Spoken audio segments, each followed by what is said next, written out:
Hi guys, and welcome back.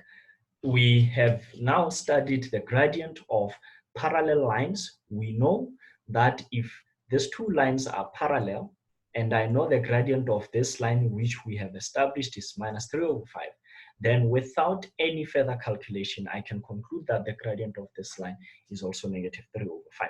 We now want to look at perpendicular lines. Of course, this one here is a bit obvious.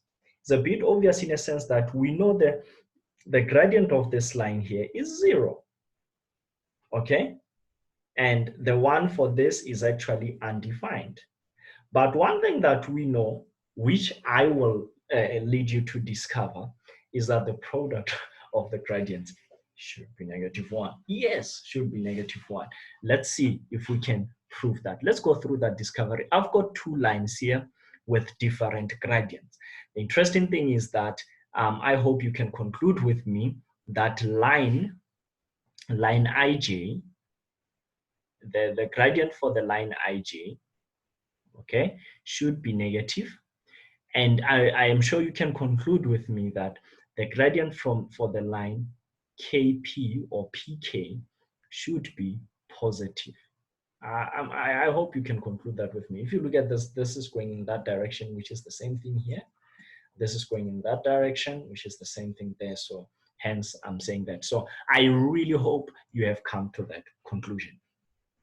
If you haven't, now I hope you agree. So let's observe what happens at this with these gradients. So point K here has coordinates 11 and 8. Okay. Point I there has, oh, let me take J because you know, I've been using a lot of that. Is 13 and 6. Okay. Let me also take P here, okay, which is 9 and 6. Okay, maybe we can just write the coordinates for I for interest's sake. Now, check this. The gradient for the line IK, I'll take the line IK, the line segment, to be particular, we said this is changing Y over changing X. Once again, what is the sign of this slope? Positive or negative? I hope you agree with me, it should be negative. So changing Y, let's see, 10 minus 8. So remember, this is going to be my changing Y, okay? Changing Y here is 2. Changing X is also 2. 9 minus 11, okay? So changing Y is 2. That is also 2. That is 1, but we know it has to be negative. So we're going to put a -1 there and indicate that, okay? We're going to now again go for this one here, the gradient of PK, okay? What is the change in Y and change in X? Again, here it is. We can see change in Y is equal to the change in X. So change in Y and change in X, and we expect this to be what? Positive. And then this is 2 over 2. We leave it as 1. Okay, guys, I promise you, even if you do not, I mean, this is a shortcut. If you have a line drawn, really, then you've got to do that. But if, of course, your teacher has given you 2 points and you don't have those drawn, then of course, it makes really much sense to go for that, to use that formula, okay? Because they want to see if you're doing the substitution correct.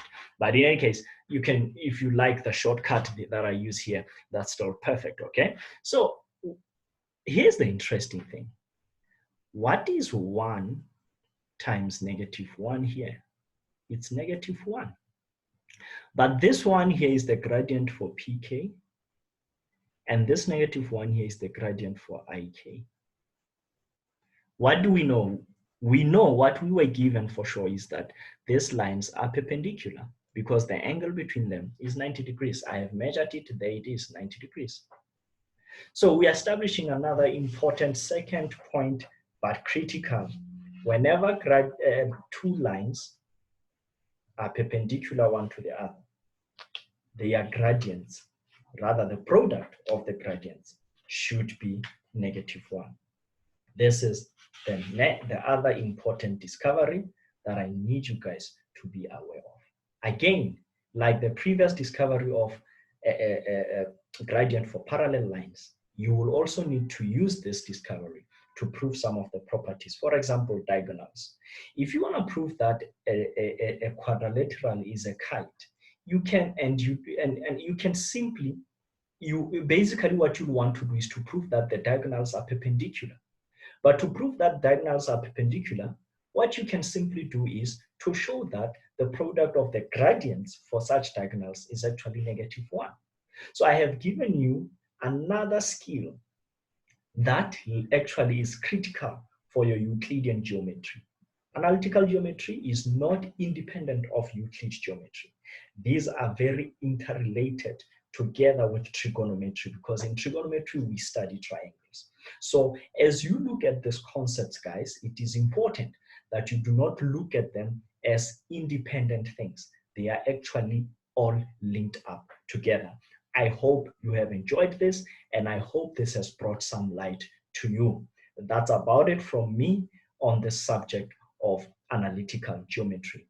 If you want to post any questions, send a message to our Facebook page or WhatsApp page or Instagram page. There's the name there, you're gonna say Together for Us, CITC.